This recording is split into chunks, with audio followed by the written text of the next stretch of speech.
6 باتوں کی حضور نے وصیت کی تھی۔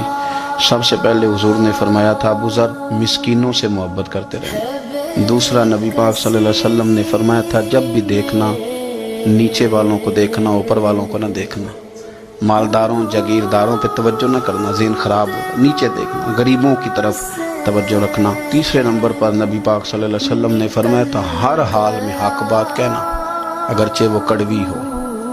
چوتھے نمبر پہ میرے محبوب نے فرمایا تھا اللہ کے معاملے میں کسی کی پرواہ نہ کرنا، کوئی کیا کہتا ہے کہتا رہے، تم رب کے رستے پہ چلتے رہنا، ملامت کی پرواہ نہ کرنا۔ اور 5ویں نمبر پر میرے نبی پاک نے مجھ سے کہا تھا اگر رشتہ دار تجھ سے تعلق توڑیں بھی نہ تو جوڑ کے رکھنا، صلہ رحمی نہ چھوڑنا۔